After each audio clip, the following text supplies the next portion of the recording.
নমস্কার বন্ধুরা, শুভ দুপুর। কেমন আছেন? আশা করব সবাই ভীষণ ভালো আছেন। আমিও খুব ভালো আছি, খুব ভালো আছি।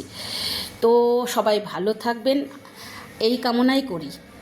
ভালো থাকাটা খুব দরকার, এখন এই ভেজালের দিনে ভালো থাকা খুব দরকার।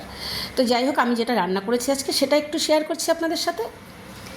চাপিলা মাছ করেছি ঝিঙে, আলু, বেগুন দিয়ে আর ধনেপাতা দিয়ে একটু মাখো মাখো করেছি। এই ছোটো মাছ খাওয়া ঠাওয়া এখন উঠেই গেছে, পাওয়াও যায় না সেরকম, খুব কমই পাওয়া, যখনই পাওয়া যায় তখনই চেষ্টা করি রাখার বা রান্না করার। যেহেতু একটু ঝামেলার, তবু আমি রান্না করি, চেষ্টা করি। আমি এর আগেও আমার ভিডিওতে মনে হয় আছে এটা দেওয়া, যাই হোক। আর এখানে আছে ডাল, আর এখানে আছে কালকে একটু পটল চিংড়ি, আর আছে 1 পিস কাতলা মাছ। এই হয়েছে আমার আজকের মেনু। এইগুলো দেখছেন না, এগুলো হয়তো লাগবেই না, এটা দিয়েই হয়তো খাওয়া হয়ে যাবে, মানে এত সুন্দর খেতে। তো যাই হোক, সবাই ভালো থাকবেন, সুস্থ থাকবেন। আবার পরের ভিডিওতে দেখা হবে, কথা হবে।